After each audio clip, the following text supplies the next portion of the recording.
So a bunch of you guys are actually worried about the tier 4 stuff, right? And I noticed there's a lot of comments too, uh, which are really good. So I think we're gonna spend some time talking about it actually, because I've been reading some invent and stuff a lot, and the YouTube. I haven't read the YouTube comment, so I kind of wanted to see like the opinion of what the West audience has as well. So this one says, okay, so solo raids have gold and mats. You'll never see me again. I'm playing 3 raids behind, but enjoyable experience 3 raids behind. This guy's the smart guy. Because this is the exactly one thing I told you about. Because even though this game is an MMO, if all the solo raid, because you know this single player mode, right?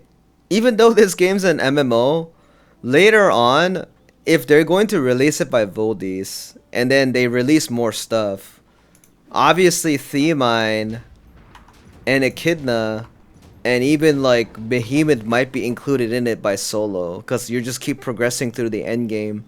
And the director did say that the most end game content should be done party wise, but before that everyone should have their own time to practice mechanics or practice like general character control, etc., without the fear of interacting with other players. Because number one thing that most people get stressed out about is new players finding their own prog group, right? They're progging for hours and hours and hours, and that's not for everybody, right? And this game, Lost Ark Raid itself, it has design flaws, and one of the critical design flaw about this game is when you make a mistake, you fuck 7 other people for no reason, right? You never get rewarded for like not making this, but you get punished so hard for making one mistake. Therefore, when you guys get Echidna, you will get this thing. In Echidna, you get MC'd, right? In Echidna, you get mind control. So if you have a perfect reclear team, and if you have one bozo that gets mind controlled all the time, that raid is designed to be not clearable. Just like that. And then you guys have experienced this for Vicus, right? So solo content essentially is what is built is for people like this who are playing 3 raids behind, who are not in the front line. In Korea, we call them front line. People who are in the front line that enjoys the content at the first week. The thing is, you don't need to enjoy content in the first week unless you're like a content creator, unless you're like a streamer or something, or unless you're super heavily competitive in a race like Theomine, right? So putting this kind of system in there is also good, because it kind of looks to me that a lot of people thumbs up this comment saying like, wow, I'm playing 3 raids behind, and then they're just going to experience the raid portion of the game. It's just that if they're kind of hungry about human interaction, they can always find guilds and like other friends slowly, and they can play with them after too, you know. So, and also next topic, right, is the progression of this game. So general progression. So one thing that is interesting from chat that you guys told me right now is this is the Russian roadmap. You have the raid on the Echidna epilogue, and then you have Behemoth. They have Behemoth on September. This is the Russian roadmap. I don't know what the NA roadmap's gonna be. They're probably gonna release it like maybe way later. But what's important is this: Russia does not have Echidna, correct? And NA does not have Echidna either, and it's in June. Essentially that means they're probably in the same pace. And one thing that's interesting here is September, Behemoth new T4 equipment is also included. So unless these guys kind of messed it up, what happens is if you have T4, essentially based on the general communication within Loan, if you have 1620, you get to go to the new field, right? The new area. And then you do the new quest, new story quest, and then you run the chaos dungeon within it, and then you get the T4 relic gear, right? And then when you transfer that over, you get to be almost 1640 very easily, right? So if your 1620 character is going to be very easy to get 1640. We don't know how easy it is. We don't know how the exact plus is. They probably need to put in the patch notes, but everyone in Invet is basically saying like insta 20 eye levels when they switch all the gear, right? What does that mean? That means you get to play Behemoth immediately, like a Behemoth eye level. So essentially, if they're releasing this at the same time, you're not going to be going through the hellish hole of getting 1620 to 1640. And the thing that is confusing here for me is the advanced honing, because advanced honing is locked to Echidna. Therefore, you'll be using T3 materials, and that's for another plus 20 eye levels. So does that mean is Echidna gonna be completely ignored? I don't know. But 1640 would be the case. And another part is, and I could be like completely wrong, and Echidna is just a bonus eye level to get to 1640 to push to get to Behemoth to get Transcendence, correct? So if you actually switch the gear to T4, you're probably losing the Echidna plus, like the advanced honing for Echidna. Because you're switching the gear. I could be completely wrong though. So when you have like let's say my character is 1640, right? I mean, so my character is like 1640 with plus 10 advanced honing. If I switch to the gear, maybe I could be either 1650 or maybe like 1660 or something like that if you're instantly getting like plus 20 eye levels or something. But with that implied, what's interesting thing here is when everyone gets to T4 in Korea, this new raid is coming out end of July, right? If if you're getting the new area around like early July, with the tier 4, we're all pushing tier 4. We're getting the next raid at the end of July, and we don't even know what the eye level is gonna be. So after everyone going over, that means the Chaos Dungeons mats are gonna sell like hotcakes. Just like, you guys remember a long time ago, like 2 years ago, if you guys are actually playing the game for a very long time, like I saw the whole thing while I was streaming this game anyways, is when tier 2 went over to tier 3. You guys remember when tier 3 Chaos Dungeon was making a lot of money? It's gonna do that again for Korea, for tier 4. So in the West and the Russian players over here, if you see what happens in July, I think that's like making that will make the decision of like, am I gonna push my character to 1620 to make it to 1640 just to run that Chaos Dungeons to bank that mats off? But I guess the real question is, how much will you need to spend in order for you to like, you know, get that there and then get it ready to go, right?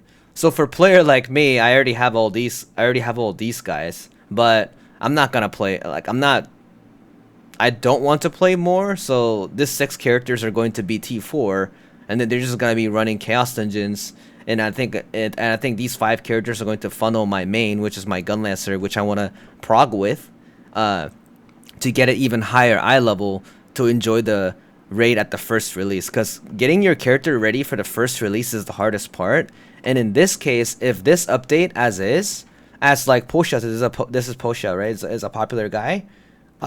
We basically only have 2 weeks to prepare. And people are going to be spending a lot of money to get their character up so that they can get like a first clear or something like that. So it's going to be a pretty exciting point for Korea.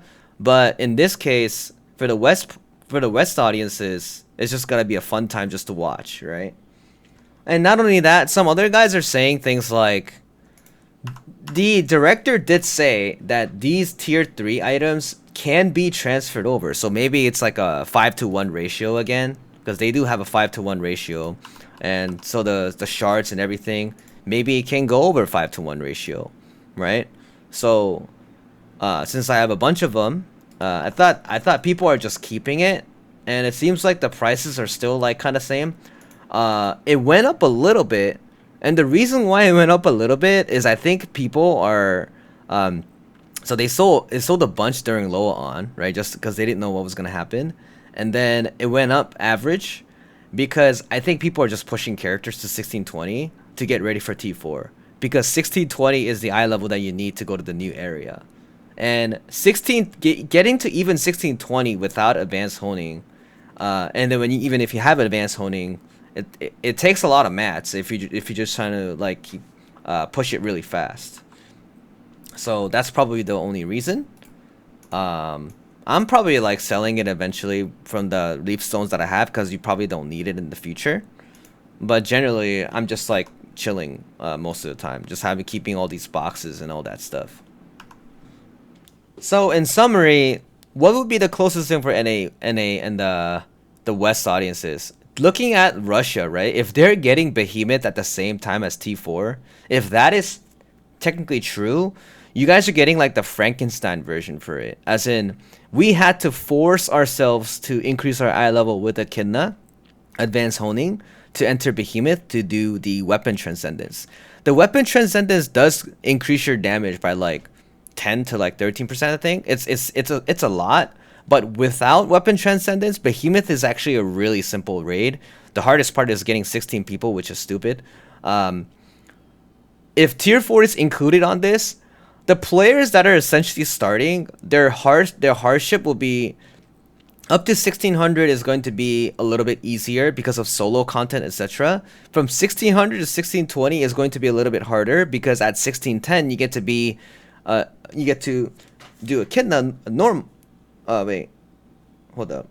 Oh yeah, my bad. So Echidna is 1620. So getting to 1620 is that empty spot there. But when you get 1620, your question of what about like my elixirs and the transcendence, right? So, alright. So I stumbled upon like an event post slash like in the game as well. If you look at Behemoth, these are the tokens that you get if you clear Behemoth. And you can actually trade the token to get the Transcendence Fire and elixirs. And you can get 5 each week. So you actually don't have to do Voldis at all if you're 1640. So if you get to 1640 eye level, what you would be doing with T4, right, is you have Theamine, right? And then you have Behemoth, and then you have Echidna. These 3 will be the raids that you'll be doing at the end game. And anything below that is going to be covered by solo content. So that is basically going to be the general progression of the game. Obviously not many people know the information for it. We probably need to look at the patch notes to make sure it's clear. When the patch note comes out, I can make another review thing to explain more. But just to make sure, because everyone's like confused and like kind of panicking, this would be the progression for it. So if you're thinking of like, okay, what should I do now? If you're over 1620 already, you don't need to do anything, basically. You just try to get the gold, right? Get mats, etc. It's not going to impact you too much. If your main character is under 1620, I would try to get it to 1620 because that's your main character, right? But if your ult is under 1620, unless you are putting him to the roster and unless you actually want to play the game, like play that ult seriously, you should push it up. You should push it up to at least 1620. And the reason why this is because in order for you to push a character, you're spending the gold, right? You're gonna get that gold back. And putting that gamble on tier 4 alone on the Chaos Dungeon, it might be a little bit of a risk. So maybe to looking at it after the fact is a much better choice. But I mean, again, bunch of people already asked this question like since 2 years ago, like every day. And the answer is you just do what you just do what you want to do, right? So there's this here. So one person had a good point, right? So there will be no point of pursuit Echidna if gearing is gonna be reasonable, like accessible with T formats. That's the details that we probably need to see when the patch notes actually come out for Korea. Because if you get tier 4 mats of Echidna, that's great. Maybe you could get tier 4 mats in Echidna Heart because it's 1630, right? But if you don't, Echidna is basically useless. So it'll be just 18,000 gold earning raid. So, but 18,000 gold is pretty high. So you would essentially still need to do it. It's just that when you're 1620, it's going to be much easier to do Theamine. It's going to be much easier to do Echidna, etc. Okay? So that wraps up like the general eye level around area. And it's actually pretty exciting in general. Now let's go over accessories, bracelet, and engraving, right?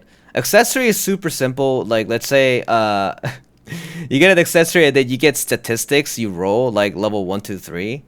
And you get to trade even if you have a premium portion for it.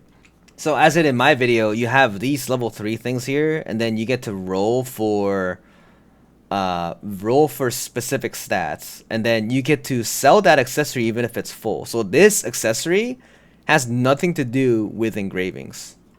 All right, that's why in Korea the accessory prices are like tanking right now, because people are not going to be needing those anymore. But as I said before, as I said here, you can use your old setup or you can use your arc passive setup. So new players have a choice of using arc passive with the new accessories versus you get to build in a different way. So you basically have two different ways to do it. So when the actual update happens, I think the most important thing to do is what is the cheapest one, and then if people find out, min-maxing it, and then people will be adjusting it that way. The shitty part is the bracelet, because bracelet, this is what most people are angry about. People with like 15% damage bracelets in Korea, since we're getting like a new bracelet, but this is like way after. This is probably August or September thing, and you probably have to roll it again to get the stat that you need. So their bracelet can actually be really bad. So that's more of the angry part that they have for bracelets. I actually didn't spend any money on bracelet because I kept rolling the free ones that I get from Chaos Dungeon. So I don't really see the pain for me personally. And for engraving, this is actually interesting because like I'm actually monitoring this a little bit. So the engraving is going to be based on books now. So the things that Arc system is impacting is basically not the accessory or the other ones. It's the stone, and if you read a book, you get to choose certain points on it. They did not specify like how exactly it's going to work. So what's important here is you have the stones. You can reuse your stones, like with the 9/7, etc., with the bonus engraving points on it, as you see here. And then you see this here. This is like getting it up to, it says normal, heroic, legendary, and relic. And then you have an ability stone giving you additional attributes on top of that, right?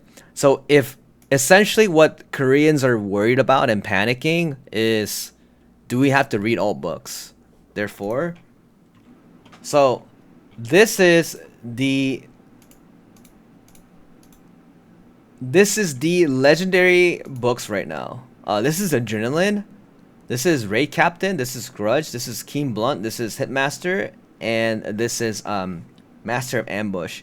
It went up so high, like Adrenaline, everything just went up.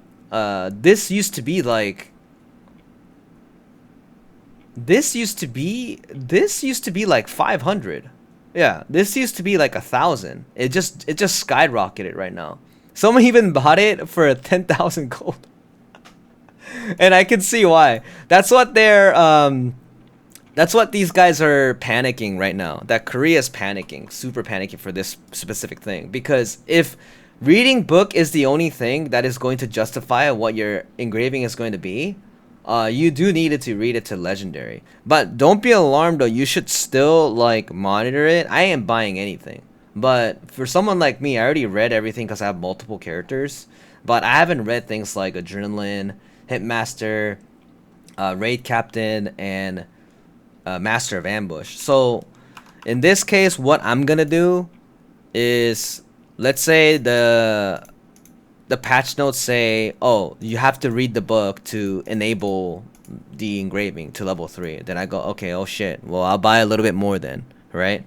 That plus I also have like a lot of engravings stored up, legendary engravings. I will just work slowly at a time because some of my characters have engravings that I don't have, which is like a Raid Captain and like all these things. But if you do, just in case, even earlier, because you guys are looking at this video right now and no one really knows anything, maybe if you can, and if you see something, if you see an engraving that is cheap right now because no one really cares about, maybe reading it is a good idea. It's like it's a safe investment because like if reading the book is the only thing that is going to level this up, you probably have to think about doing it. And again, they did say they're gonna release relic books too, the relic engraving books. So books actually might be in need in the future, right? So, and if I get some of them, I'll probably like sell it. But some of you guys who read like everything already, don't have to worry about it too much, because if you look at here, this is relic, and this is like legendary over here. And at the very end, your full build is going to be 6/3s. And at the same time, I when I said about the gear stuff, you get to choose your old gear or not, and it's a 5 3s and a 2. Okay, next one. Gems. So gems are the biggest thing. You guys are all worried about gems, right? Let me tell you what I think, okay? Feel free to keep asking questions, because let me tell you what I think. If you have a level 10 gem, it goes to level 8, right? So if you have a level 9, it goes to level 7, basically. And they haven't showed tier 10. And within this screenshot, people at Inven been talking about all these stuff. So level 8 damage gem is 36% damage increase. Level 10 damage gem is 40% increase, correct? So if I have this gem, if I go to tier 4, I'm going to have level 8 tier 4 and then level 8 tier 4 damage gem. What's really scary about tier 4 damage gem and tier 4 gems in general is they have something called normal attack power 0.8% increase. They have a side additional benefit for damage gems. So if you see something like that, and then if you have, let's say, 5 of these level 9 gems or 8 of these level gems, you have all these points increased on top of whatever you have. So you have this another attribute that can increase your damage. So all this stuff, we probably need to see what the actual increase is. Builds might change too, because let's say if your damage is increased by default by having a damage gem, some classes might add more damage gems because it just adds more attributes on top of it. So what's happening in Korea right now? The damage gem price is almost exactly the same as cooldown now. So this is the damage gem, and this is the cooldown gem. It's pretty similar. So personally, I was actually thinking of just buying a little bit more damage gem, but it's keep going down right now. Yesterday it was 300k, now it's 246. We'll probably have to see like next week, or we'll probably see how the thing goes. If it goes down further and further and further, I'm actually okay buying like another level 10 gem right now, because my Gunslinger needs some level 10 gems, my Slayer needs some level 10 gems, my Bards, some of them have like level 7s. I kind of want to upgrade them because I'm locked into 6 characters, right? So I'm like, I don't see a point of selling. I don't see a point of selling gems, because like if I sell it and let's say tier 4 comes out, you will need to build the gem back up to like 7 or something, right? I'm kind of lazy too. And I'm kind of like, I kind of don't want to risk it. If you want to sell it now, I guess like if you're assuming the level 10 damage gem is going to go even further down, I guess selling it now is a good idea. But if you're a West player, if you're like a Russia player stuff, right? You can act after what we experience, because you're not going to see this in like another 4 months. So I guess you will need to be on a monitor of like what you make a decision with after the fact that we experienced this change. But in my case, if I'm going to be enjoying the raid that's gonna come out with a level 8 damage gem, because I'm pretty sure they're gonna balance it off of that way, I don't need to be hasty and like sell things. The number one advice that everyone says, at least the popular players, and I talked to my static and everything, right? Some of them bought some level 10 damage gems to give it to their characters to have an easier homework raid for every week, which is also a good idea. But the number one thing that most of us do is we're all hoarding gold, right? Because later on we can just buy it off of gold. So you never want to have hasty spending on anything in general. Obviously, obviously you guys should obviously know this as well, right? So it sounds like I'm making a big deal out of it, but that's basically what it is. And the West players have a big advantage because you get to act after what we experience stuff. Okay, so here's the thing too. The reason why I said you guys will have a lot more time is because you guys show me the Russia roadmap, right? I think Russia is going to be pretty similar to West. Because Russia doesn't have Echidna either. They're getting Echidna at the same time, right? I asked this like multiple times, and it's just an interesting point. This is an interesting point to put in to find out the general idea of it. They're getting Behemoth at the same time of Tier 4. If this roadmap is actually true, right? You're not getting it until September. That's basically my thought process for it. You guys are not getting a big change until September. If Russia is getting the Tier 4 at the same time as Behemoth.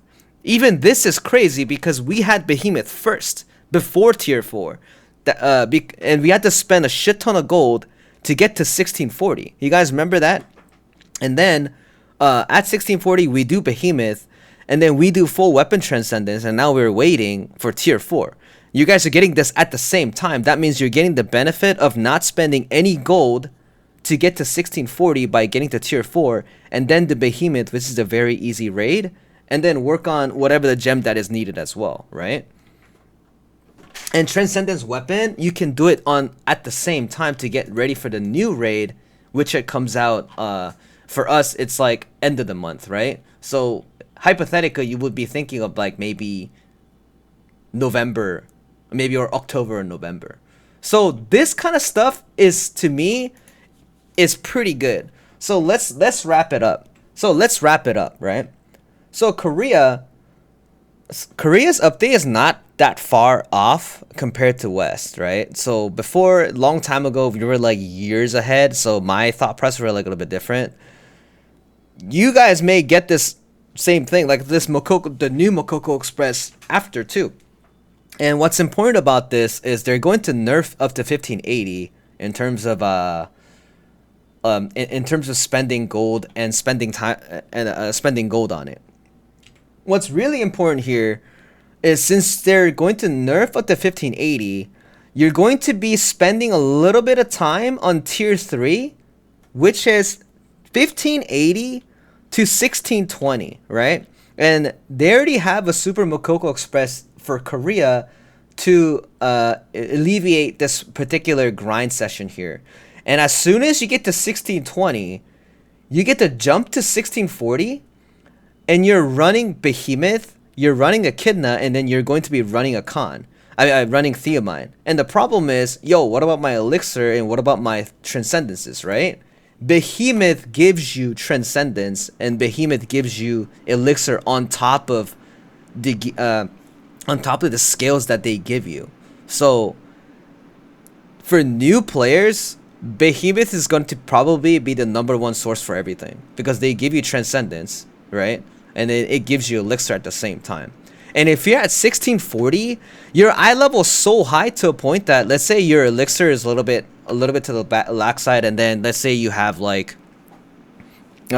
even though Elixir gives you like 20% plus, it's still not unclearable for the Echidna raid to be a particular thing. So Echidna hard, I tried it with on item level without Transcendence. That was my this was my today's ult party. You can beat Echidna hard without Transcendence on item level. That's it. It's fine. It's totally fine. It's just that the older version was a little bit tighter, but you guys are getting the nerf version for it, so the DPS requirement is not that high. I actually tried it myself with the group, right? It's not hard as long as everyone's like experiencing it and when you prog hard enough. That means all the new players will be coming in and they'll be trying Echidna, they'll be trying Behemoth, and they'll be trying Theomine. But everything else is going to be locked towards solo raid. So everyone's going to be practicing themselves alone, playing against Valton, Vikis, Clown, Broshaza, and Akan, and up to Voldis, right? And they're trying to get better. They're like making the skills better. You don't have to wait for party. You don't have to wait for gatekeep. It's up to you. It's your skills, right? And then afterwards, you have an option to run these 3 raids as your main gold earner, or you can choose one of these raids. You can choose Behemoth, and then you can just do solo raid on 2 of them. But Behemoth is probably going to be like the main source of Transcendence and Elixir, which I kind of disagree, because this raid kind of sucks, because you have to gather 16 players on it. So I wonder if SG is gonna alleviate the thing that the biggest problem of this dumb raid is gathering 16 people, and I'm still annoyed by this shit. So this is probably gonna be the biggest problem that they're going to have when you guys get Behemoth, when the West gets Behemoth. Okay. And even if there's going to be like a lot more new players coming in, I think you just need to experience this yourself to understand the pain of this raid. Even if you have a lot of people, 40, just gathering 60 people and trying to make sure that one person don't troll is actually really, really difficult. You guys will probably experience it later if it actually goes to that point. But that's what I wanted to talk about. Again, when the patch notes come out, these are some of the thought process I have, and this is like the stuff that I'm going to take measure on, like as a player myself. Like basically, in summary, I'm not doing anything. I'm just gathering gold, and I'm just thinking of like maybe buying a level 10 damage gem, 1 or 2 or so if I want to. And when tier 4 comes out, all my characters will be tier 4 immediately because they're above 1620, and then we'll just see how it goes with the Chaos Dungeon. And this is all something completely new, so it's going to be like an interesting refresher of a thing. Bunch of people, I don't want to make this video too long. Bunch of people in Korea who want to keep their high level character, they don't want to lose anything, they're angry, but it's the same thing. But in general, I like change, right? You need a change to get new players to join in. If you just have all these old players just keep playing the same thing over and over and over, the new players will never join, and they will have no chance to catch up, to have fun in the game. Like, I would actually just recommend people, like, let's say there's a new jump account system, just get the jump account, right? As in, like, get the jump event. You get a free 1580 or whatever the eye level is if you get the exact same event, like the Koreans, right? Then just fight Velton. And then if you don't like fighting Velton, right? If you don't like fighting Velton, this is not my game for me. Then you don't need to play this game. But there was just so many more requirements to just enjoy the combat of this game. The combat of this game is actually really good. So when you actually get a character and when you get to fight Velton alone, you get to experience the combat. This is exactly what I wanted. And I wanted everyone to experience something up to like Akan or like Broshaza. I wanted these guys to, like, all the new players to experience something that was really, really fun back then, right? So with that, if you guys don't like it, you just don't need to do it. It's that this game just never lets you do that, right? And then when you get hooked into the game, you just go further and further. Yeah. Because the reason why I still play this game is because I like the combat and I like playing these 6 characters. That's it. And that's why I have my own static. And when the new raid comes out with the T4, I have a static ready to go. And then it's just gonna be the exact same thing. Just blind run, have fun, and then just do the raid and not worry about like how much gold you're earning and stuff. That's why some Koreans are pretty weird about that stuff. Alright, so I didn't want it to make this outro too long. I'll wrap this video up and I'll upload it right away for you guys, okay? Alright, thanks for listening, boys.